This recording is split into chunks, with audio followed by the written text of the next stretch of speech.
Welcome to another episode of Age of Quarantine. My name's Chris Enriquez. I play in the band Spotlights, and I also work at Revolver Magazine. And I am really good friends with the guys at St. Vitus, and I'm really glad they let me do this. Last night I had John Stanier from Helmet and Battles and Tomahawk. That was one of the coolest conversations I've ever had, I gotta say. Just such an honor to talk with a legendary musician like him. And we've had so many amazing guests. I can't thank you enough for constantly watching and supporting and asking questions. Today, it looks like Helms Alee is joining us. Okay, I got Hozoji, the drummer of Helms Alee, one of my favorite bands. Such a great band that I got to tour with a while back, and Hozoji is such an amazing drummer, so creative and a great vocalist, and it's amazing that we get this opportunity during the quarantine to speak with artists that we love and respect and take questions from you guys out there. So yeah, thanks again. And all of these episodes, if you missed any, are on my personal YouTube channel.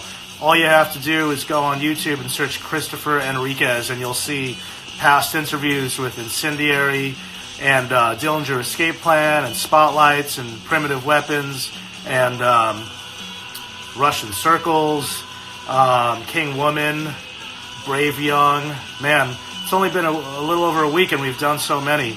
But it's been great. What you hear right now in the background is Helms Alee. So I'm just gonna... I can see the internet working. Hi. Hey. How are you? I'm good. How you doing?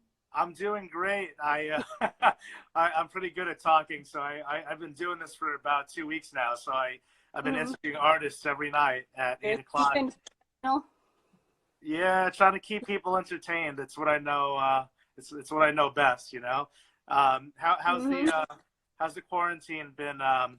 Obviously it's horrible, but have you been managing through this insane time? Up and down. I mean, it's not been super gnarly here yet. I mean, Washington State was kind of the beginning of that, and it's definitely one of the spots that has it bad, but you guys have it a lot worse than we do right now. So so I've been able to go on daily walks, and my husband plays music too, so he and I have been writing songs together a whole bunch, so that's helping. So yeah. It's not been way too gnarly. I'm also able to work a little bit as well, so I'm glad to hear that. Emotionally, I'm all over the place. Right.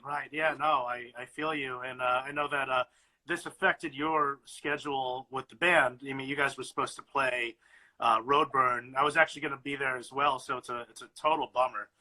Yeah, we should get a band right now. Right. Well, I've been using this opportunity to kind of get some positivity out into the world, and I've been kind of treating it like a podcast and telling everyone's story. So if that's cool with you, I was going to ask you a couple of questions starting from the beginning, even prior to starting your band. And anyone out there watching, if you guys have questions, I do see your comments.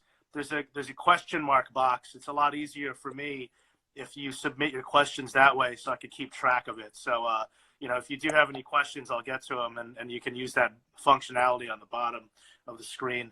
So I was, I always like to start with just how you got into music and when you realized you were passionate about it. Do you remember that moment and when that happened for you? Yeah, I mean, well, I don't know about that moment, but pretty young. I got into like piano lessons and playing saxophone in band at school, but I was really into musical theater actually, and wanted to be like a singer, dancer, actor person when I was little. So there's lots of super embarrassing home videos of me in like Annie, Cats, and Les Miserables, all these like community musical theater things. I loved to sing. I've always loved to sing. So that's sort of where it started for me. And then around 13 is when the darkness set in and I got sucked into, rock music and started strumming guitar and writing really depressing 3-chord songs in my bedroom. And then yeah. Say what? Oh no, go ahead, please. Oh yeah, and then 15 is when I started playing drums, and that just hooked me hard. What were the bands that were, I guess the rock bands that you were discovering that were inspiring you at the time? I mean, I started off with just radio rock, of course, like transitioning out of from my R&B phase into all the radio rock that was popular in the early and mid 90s, a lot of which was from our region. But then when I started to get more deep into it, it was lots of regional bands, underground bands like the Melvins, Unwound, Carp, Godhead Silo, Enemy Mine. Like, there's a lot of really good stuff locally that you could go and see right up the street. So that was super lucky for me to have that.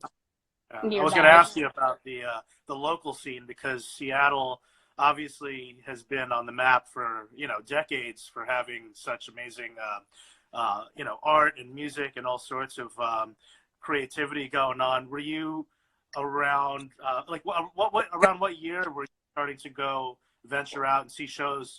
I guess like trying to figure out what you were exposed to and what era. Yeah, I guess like 96, 97 is when I first started trying to go see live bands. I mean, I went to concerts before that, but that's when I started to dig into the local music scene. And Tacoma had a good, which I was actually not super involved in this, but it helped me because I met a lot of the people that were part of kind of like a gutter punk.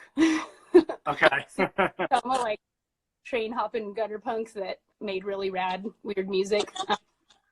And so several of those people became my friends once I got into high school and introduced me to a whole new world of other styles of music and just, ways of being creative with your friends. So yeah, but sorry, when I started the shows up in Seattle and or down in Olympia. What were some of the underground Seattle bands that I know you mentioned a few, but like, are there some hidden gems that people can check out from your upbringing that that people might enjoy and not know about? Well, those are the ones that I was really obsessed with, and they felt like hidden gems to me, and so that's kind of what comes off of the top of my head. Yeah, no, and I love Unwound and Carp, and obviously the Melvins, man. Those were some of my favorite bands around the same time.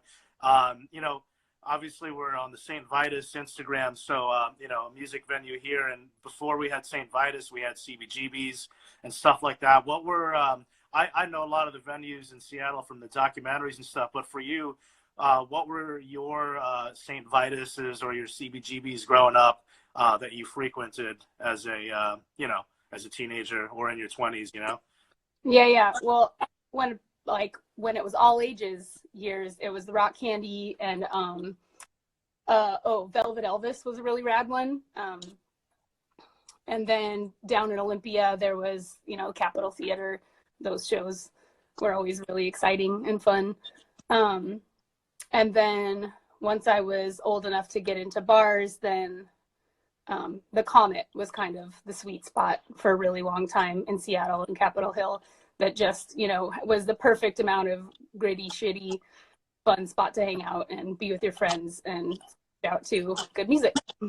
That's awesome. Also a fun spot to play. I never went to any of those venues, and I'd been to Seattle a few times and always was fascinated. I always nerded out, just the way I'm sure people do when they come to New York. Like I would go to Seattle and try to find all the places I read about and saw in all those music documentaries. So it's cool to hear the names of some of these venues that I might have missed out on. When were you? When did you realize that you wanted to be involved beyond, simply being like a fan of music, where you wanted to really kind of start playing in bands and being active in your scene?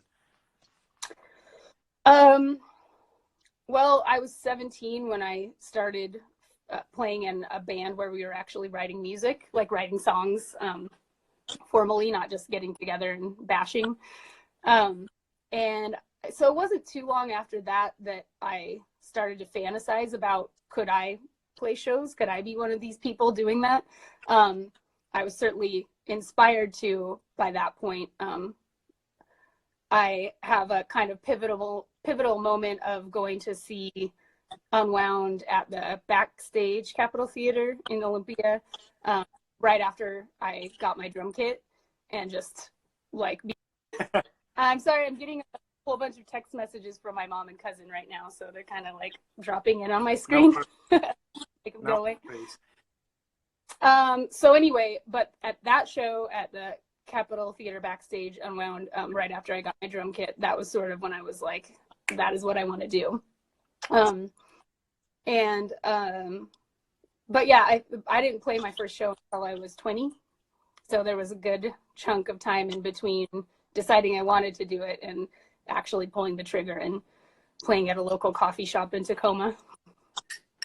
Very cool. Yeah, that's a great band to, I never got to see Unwound, and Repetition is one of my favorite albums. I always wanted to see them. And let's see, I just wanted to make sure I don't ignore people.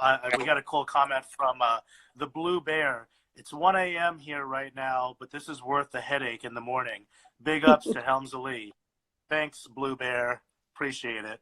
I got one. New Lozen stuff. Is there going to be? So we got a question from at Mermaiden86 wants to know, will there be new Lozen stuff? Someday, yeah. You know, we never officially broke up, but the drummer for Lozen moved to Long Beach, California, and she'll be back here at some point, but she needed to go do that for a little while, and so we kind of put it on pause. We played a few shows since she moved down there, and definitely the love is still strong. So we'll be back, but it's sort of one of those things that just time will tell. Cool, awesome. Hey, Juan Borges 98, I see a question and I'll ask it, but guys, if you're just tuning in, there's a question box in the bottom of the screen, which is just easier to keep up. But Juan Borges 98 wants to know, what was your first drum set and what is your current gear? Good question. That was one of my questions. I can answer both of those questions at the same time because I still play my drum kit. It's a Rogers, mostly a late 60s Rogers, but the floor tom is an early 70s. And I love it. I got it. It was, you know, it was the like beginner kit at the local drum shop. Tacoma had a rad drum shop for a while before Guitar Center destroyed it. And yeah, so I got my, it was like the beginner kit. It was like $900 for that kit with all inclusive, all the and cymbals and everything. So yeah, that was my starter kit, and I have had a few in between that I have tried to branch out, but I just always come back to that kit. It just feels right. You're using a Rogers kit? Yes. So yeah, I've been playing that same kit for all these years, for 24 years.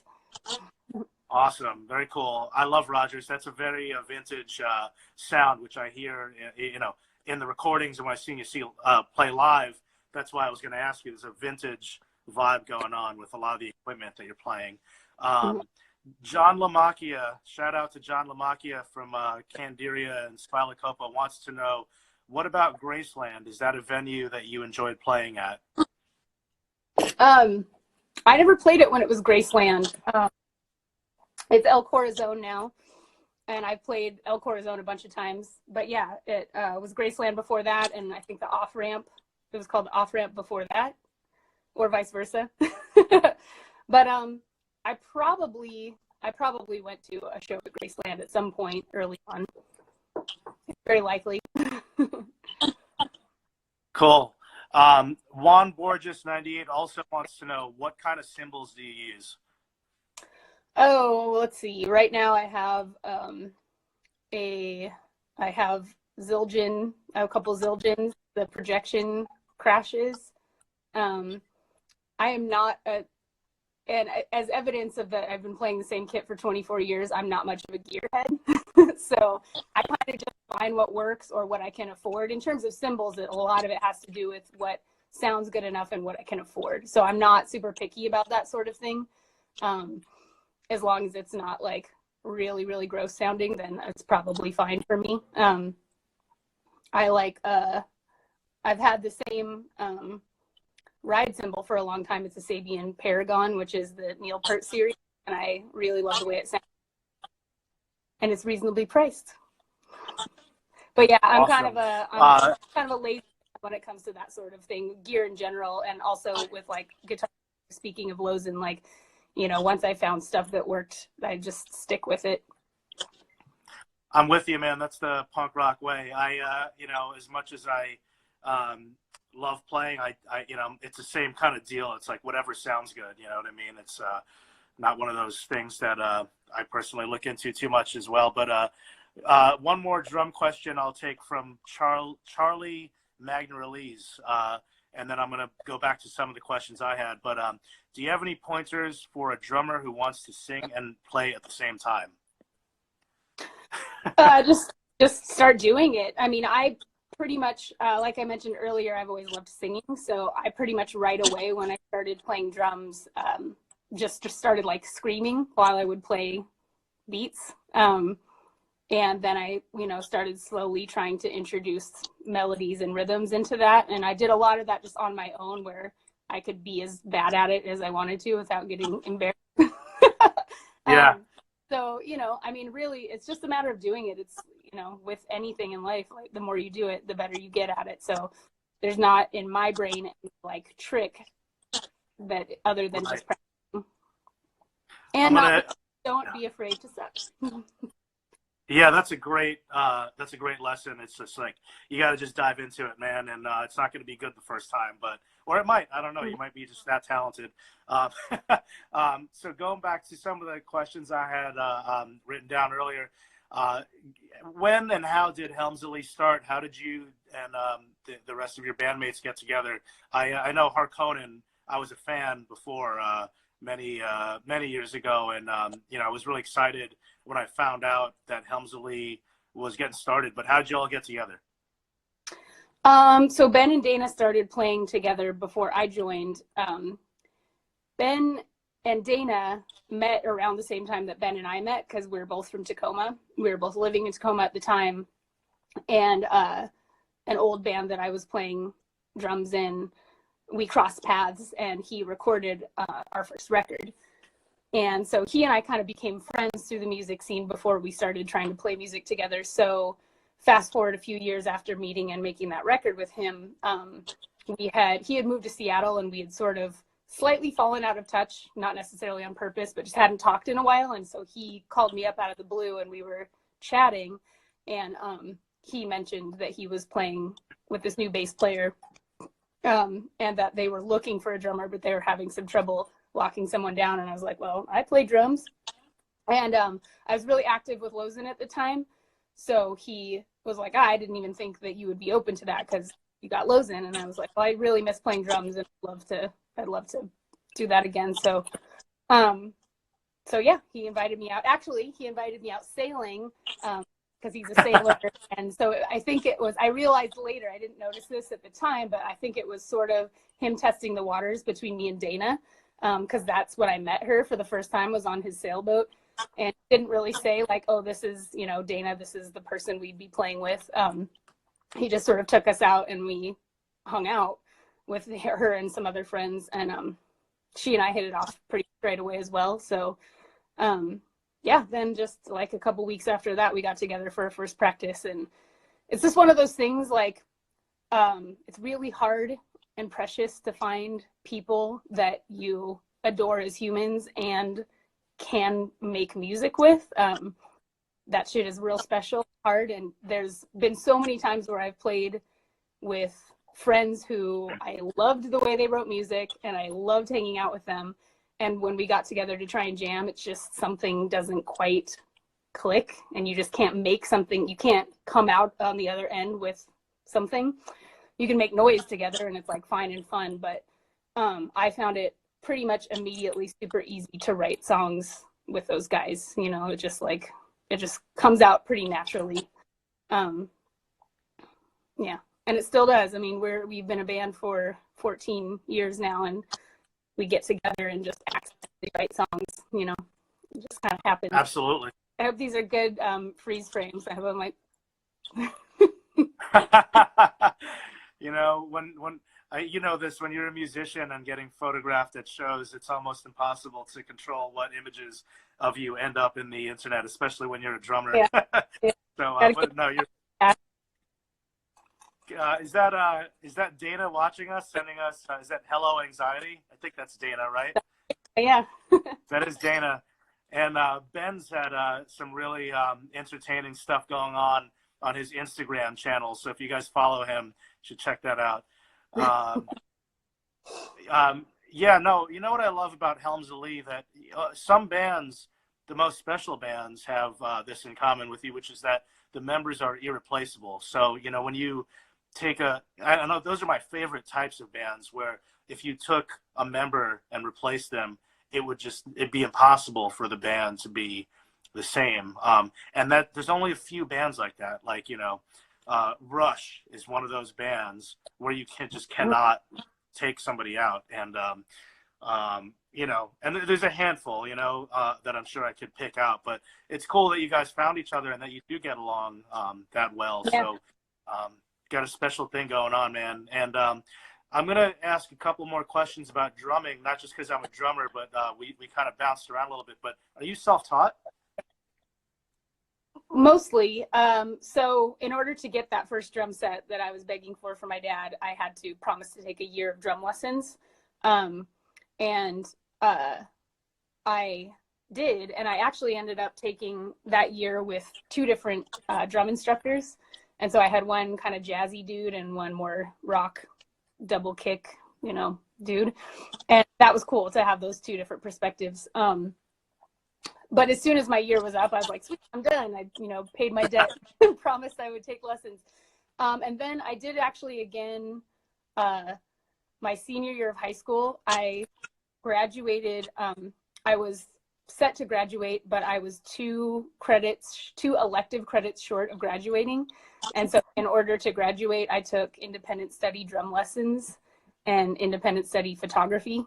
And so I did take lessons again for that. So it was 1 quarter of high school drum lessons from the dude over at Tacoma Drum Shop. And that's about it. That's all the lessons that I've done. Yeah, no, I was always curious because you do, you know, as a drummer, and I've had these same conversations with people. I'm self-taught, but when I watch you play, you obviously have your own thing going on, and it's pretty complicated to watch too for not just for anybody, because it's like it's so unique to what you do that it's hard to figure out how to even imitate it. So you know, that's kind of an interesting question that I just wanted to get out of the way. But who are some of the drummers? I know I keep asking about inspirations, but who are some of the drummers that inspired you? I do see and hear a little Dale Crover, like the later Dale Crover. Yeah, I mean, but, yeah, he's been Uncle Dale in my mind since I was a teenager. I just adore that band. Is just perfectly weird for me, and I've felt that way since I was 13 and got my first Melvins record. So I've always been really into how odd they are, and in particular his drumming style is just fucking weird, man. And but still really catchy and not so abstract that you can't latch onto it, you know, because I'm not really into weird for weird's sake, and I'm not into like skills for skills sake. I mean, I like pop, I like being hooked, you know. So so that's sort of been the goal in my mind. I attribute a lot of my early creating of, you know, the style that became whatever my style is, to that I was playing in a 2-piece with a really weird, awesome guitar player. And I wanted to fill space. I always felt like I wanted to approach it as its own instrument rather than just keeping the beat, you know? So I wanted to create patterns with it the way that you would create patterns with a guitar, and not just think of it as something that is going to hold it down while the strings are doing everything else. So so I kind of worked on that for a bunch of my early years of learning to play drums with other people, where just I would hear the riff that my friend was bringing to the practice space and think, how can I take that riff and put my own voice in it through the drums? Yeah. Yeah, no, I couldn't agree with you more on Dale. We both actually, I think, had the same experience touring with the Melvins, and I watched him every night. And it was, you know, I was so inspired that when I finished, I went back and really just completely rethought everything I was doing, you know, because it's one thing to listen to it over the years, but to watch it up close and see how, like you said, you know, I don't like weird for weird's sake either, but just the creativity and how he makes it work with everything. And, you know, it's just really inspiring.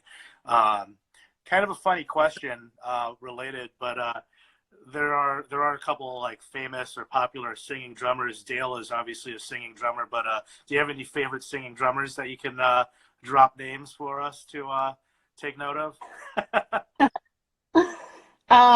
The drummer for Lozen, Justine Valdez, is one of my favorite singing drummers. And the drummer for Wild Powers and Tacos, Lupe Flores, is one of my favorite singing drummers. You know, I always loved Phil Collins. I was waiting for that. It's just the inevitable, Yep, right? Yeah, I mean, it's the one you can't not say Phil Collins when you're talking about singing drummers. Okay, that's a good list. So, you know, you mentioned the band has obviously been around for 14 years. Hydra Head, that was the first label you were on, right? Yes.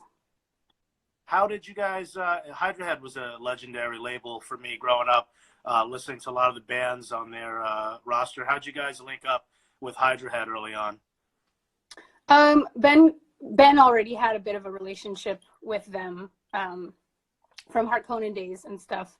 So, I mean, we just did it old school. We sent them a recording of our, you know, we made a demo and sent it to them and just tested the waters to see if they'd be interested in putting it out. And luckily they were interested in putting it out.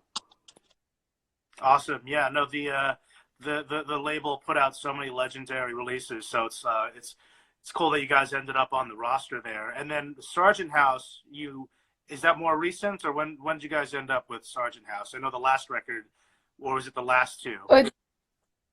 It's the last three that we've done with them. The last three? I can't remember. Yeah.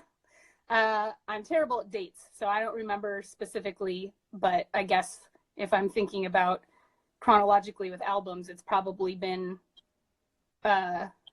maybe seven years or more. I'm so bad at this shit. Obviously, but I mean, we usually, yeah, we put out a record it's almost like clockwork every 3 years, not even on purpose. That just seems to be how long it takes us to create an album and get it recorded and get it out there. So maybe it's 9 years then. But yeah, we've done 3 records with Sargent House, and that was super lucky. Awesome. Yes, she is. They have a very family-oriented community going on at Sargent House, so it's a good label to be working with for sure. Yeah, I've noticed that too. You know, obviously, I work with Kathy a bit just through my day job at Revolver, and I just love how she runs. Like you said, it's like a family. The way that she handles business with the bands that she manages, how it's all curated, and I just feel like it's such a good model today for, you know, how, you know, there's something to be said about quality and also working with good people versus, you know, the old model of like, is this band going to sell? Is this a cool band that is going to move you? And luckily for a lot of the bands in Sargent House, I don't even think there's one band that doesn't fit in this category. Everyone is good. no one really sounds like the other band. It's a very diverse roster, and everyone does move the needle, touring and bringing people out and selling records and stuff. So that's super cool. Kathy's definitely not putting out our records because she's making money off of it. It's a labor of love for her when it comes to Helms Alee. Yeah, touring, I think, is obviously touring is where we're kind of making ends meet. You guys have toured with so many different bands. What are some of your favorite bands that you've gotten to tour with, and maybe some memories that you've shared with some of the bands? Anything notable that comes to mind? Russian Circles is one of my favorite bands to tour with, just hands down. We've been lucky enough to do a few tours with them, including our first and so far only European tour. They took us over there with them, and they're just such fun people, genuine, hardworking, super generous to the bands that are opening for them. Those guys they feel like family to me forever. And every time that I see them, it's, sometimes it's been a year since the last time I saw them, and it feels immediately, we pick up right where we left off. They're just the best. But I mean, Helms Alee has done so many tours like that, just feel extremely lucky that we've got to go with like Big Business. We did a Big Business and Torch tour pretty early on. I mean, maybe 4 years into being a band or something. And that was just an epic. I think it was 5 weeks with only 2 days off. So we were just, plowing through show after show, guys, and bonded really hard with them. A lot of the bands that we have gone on tour with, we end up coming home, and I'm like, notorious end of tour crier, because I feel like I've bonded with people and now they're my family, and I know that, we're going to see each other someday again, and it'll feel like no time has passed, but I also know that we might not see each other for a year, so I get weepy because we've done so many tours with such rad, fun people that when it comes to an end, it feels like you're leaving a family member, Absolutely. One of our early tours with Helms Alee was with ISIS, which was the first like bigger tour that I had ever done, and it just felt totally crazy to me. I mean, I was so used to playing little dive bars and DIY spots and coffee shops. That had been my entire music life at that point, and this is 12, 13 years in to being a musician playing shows. All of a sudden, it just like we're playing these huge places that I had never been exposed to before, and so that was really overwhelming and crazy feeling. We've been real lucky on that tip. Yeah.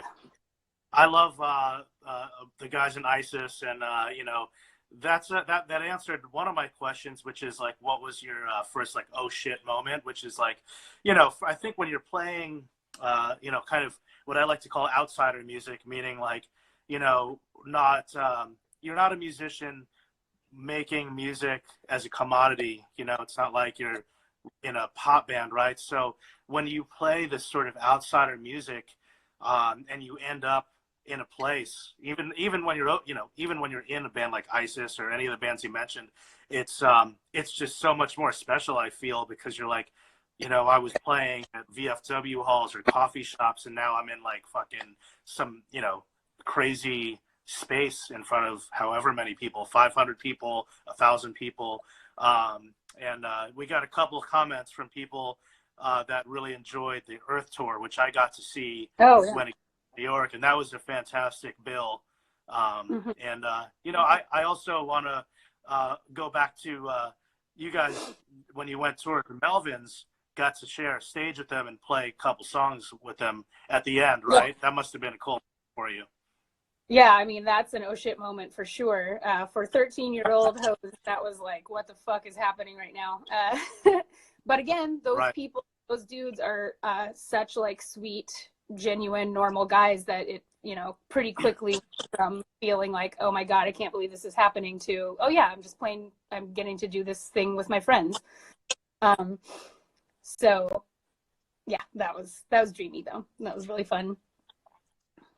Yeah, absolutely. So I wanted to also, you talked about some of your favorite bands that are also out there. We actually interviewed Brian from Russian Circles was the first episode, and that was great. So, we've been getting a lot of amazing bands on here, and we're really excited and lucky. I'm going to take a second just to let everyone know, obviously during the quarantine, this is a tough time for everybody, and especially a tough time for venues. So if you are enjoying this series that we've been doing, you can donate to the bar staff at St. Vitus who do need your help. And it's the Venmo is at Saint/Vitus/bar if you can help at all. And hopefully we'll all be back to normal soon. Looks like I got another question that just popped in. Let's see what this is here. Overmutilated or overmodulated is this person's name, if I'm getting that right. What is the story behind the name Lozen? And I know that sounded really funny. Some of people Overmodulated. It's so weird. What is the story behind the band names Lozen and also the name Helms Alee? What's the story behind those names? Okay, Lozen is an actual historical figure. She was a Apache warrior woman, and the drummer for Lozen, Justine Valdez, she and I have been sisters essentially, but best friends and super, super tight since freshman year in high school, and have kind of like had pretend bands for many, many years. And finally, but she moved away to Bellingham after high school, and we kind of lost touch. And when we got back in touch, she was like, I actually got hit in a car accident and I got a settlement and got a little cash and I want to buy a drum set with it. And so I went up to Bellingham with her and we picked out a kit, and I brought a little tiny, twin combo amp and my guitar, and we just started making silly sounds together. But she, her boyfriend at the time was reading this book that I actually have right over here. Awesome. Let's see. They have it. I'm going to bring you with me because I'm going to have to look for a second. But anyway, it's a historical book on Lozen because she was part of Geronimo's crew, I guess. So they were basically like, oh, here it is. They were basically like the last group of natives in the Southwest to be not on a reservation. They fought all the way till the very, very end. This is the book, Warrior Woman by Peter Allenshire. Very cool. And yeah, anyway, she was the only woman in that crew. She was kind of a non-traditional person. She never wanted to marry, never wanted to have kids, and just wanted to be a warrior, and was able to become a warrior and be in that group. So she was part of this really notorious group of natives that were evading the U.S. military that were trying to put them onto a reservation. So that's Lozen. And he was reading that book and passed it along to me right as we were forming our band. And so then it just sort of made sense to me as two Native women that we would name our band after her. And then Helms Alee brought that name to the table. He is a sailor, as I mentioned earlier, and I think his dad had gotten him a book on sailing, just the history of sailing or something like that he was reading right around the beginning of our band starting to get ready to play shows. And so we were I think we booked our first show and we were like, shit, we got to come up with a name. And we were struggling. And he had this book and that he was digging into right around the time that we were getting ready to play our first show. And he just brought that name to the practice space and we thought it seemed cool. And yeah, so that's our name. Love it. These are really cool anecdotes because I always wondered and never knew. And, one other question that we got here from Confines World, that's actually David Castillo from St. Vitus, one of the owners. He wants to know about the writing process. What's the typical writing process when Helms Alee gets together? It's really weird. We go to the practice space and we usually spend about 45 minutes talking about things totally unrelated to our band. And then we're like, oh shit, we should probably try and play some songs or something. And usually basically in the process of us like catching up, because, you know, they're my besties. So we're sort of just like hanging out. And then in that process of shooting the shit, somebody will start riffing on something. Ben will start noodling on his guitar. Dana will start noodling on her bass.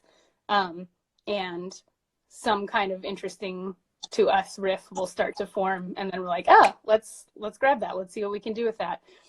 It's, you know, not a super interesting process. It's just us hanging out and riffs start to happen. Like I said earlier, it feels like, it's that precious thing where, you know, that is hard to come by, where when you get together, you kind of accidentally write songs. It just feels like, right, chemistry. It just sort of starts to happen.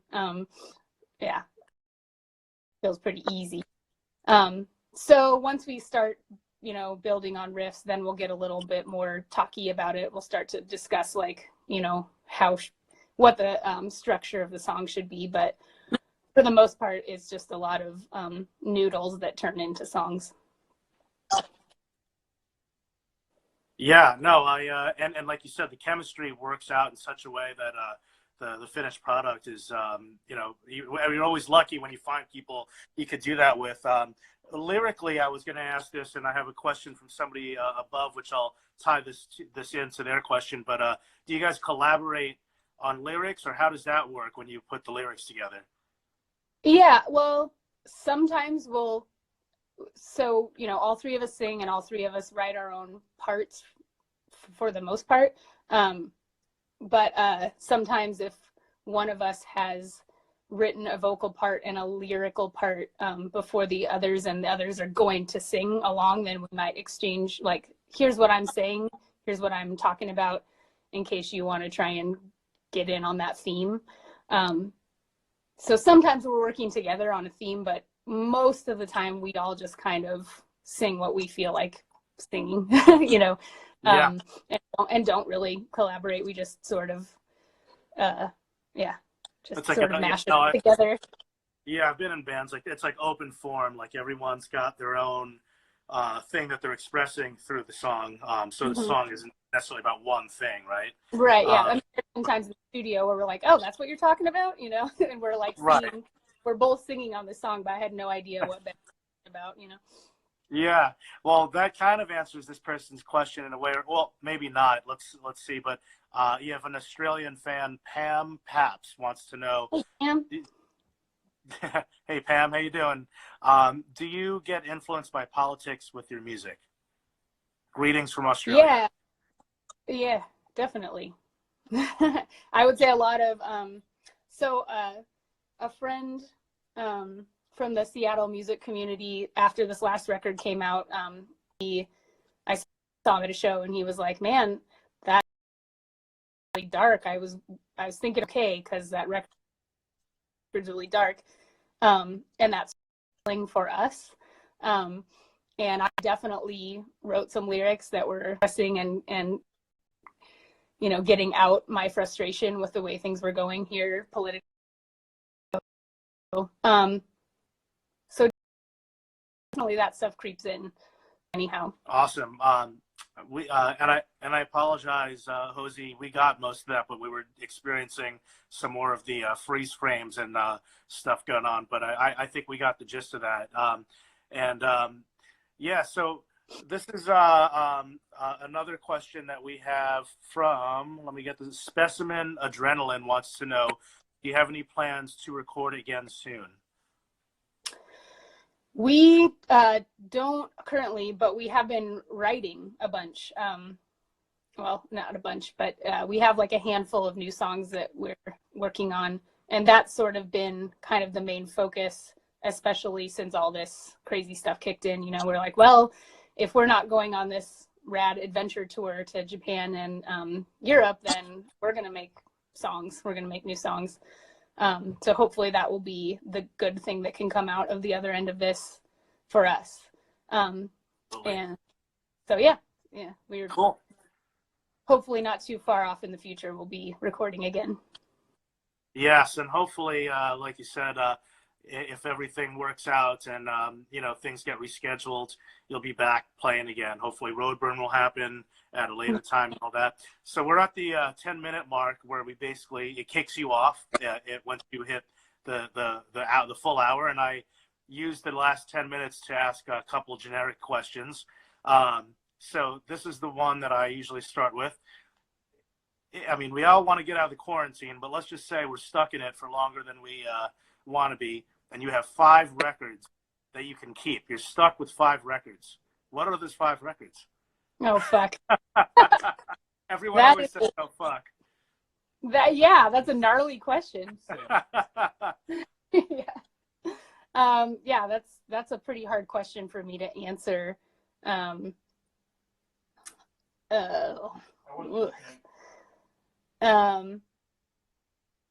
I feel like whatever I say, I'm going to be pissed at myself for saying later, because I'm going to be like, why didn't you say this one? No pressure. Very fast. The first one that's popping in my head, oddly, is D'Angelo, Black Messiah. Oh, yeah. Because I just can't get it. Over all of the years, like, that one pops back in, and I'm like, it's still good. It's still just so good. But, okay, so there's one. This could take me the whole 10 minutes. Don't worry about it. Take your time. This is my favorite part of the interviews. Yeah. Oof. I mean, there would have to be, I would need a variety, you know, if it's the last thing I'm going to be listening to. So I would need that. I would need some kind of classic rock up in there. I'm going to annoy Ben really bad right now and say some kind of Black Sabbath album, maybe Volume 4. Okay. You got 2 right there.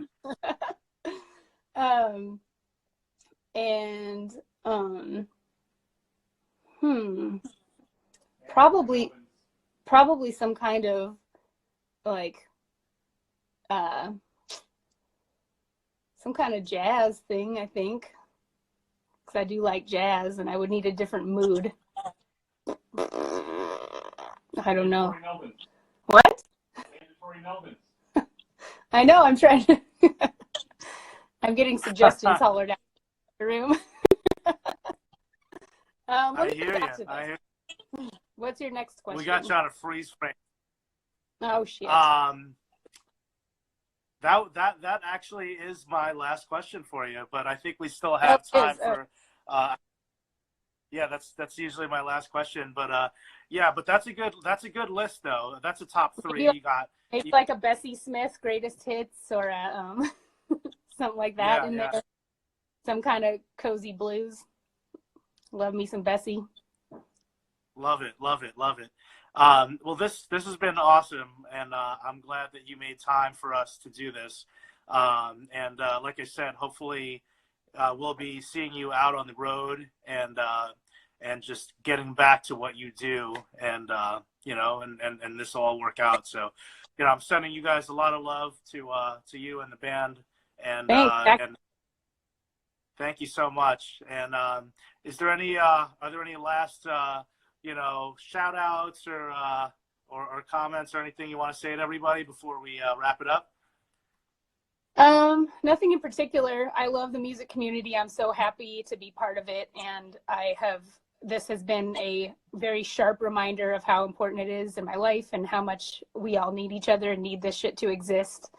And that is, it's a real special thing to be part of. So, so thanks for having me to do this. And it helped to make me feel like I'm still part of this thing.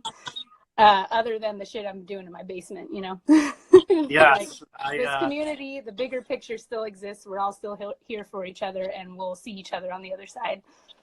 Absolutely. Well said. Thank you, Hozi, and I'll talk to you real soon. Send my best, everybody. Take care. Bye.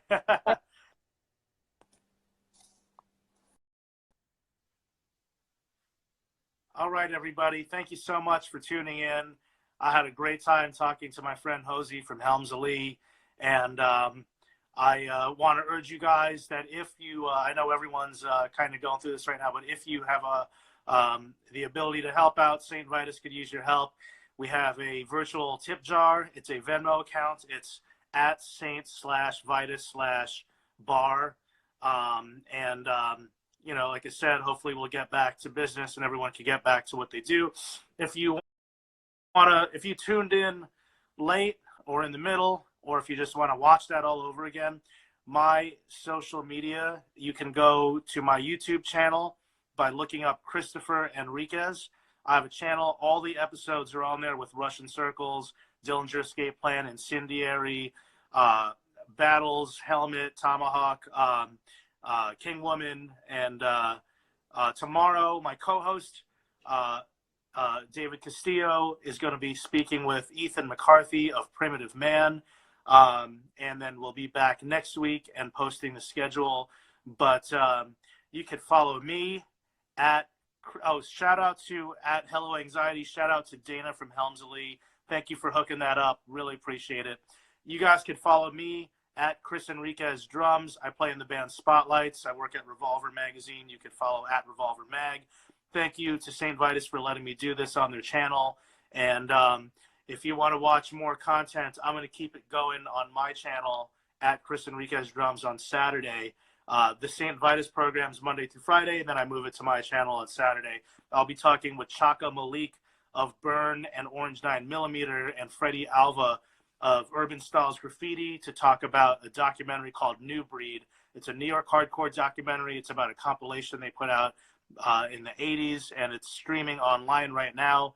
So anyway, thanks. Everybody stay safe. Listen to music, sanitize, be there for your friends, love each other. I love you. We love you. God bless. See you later.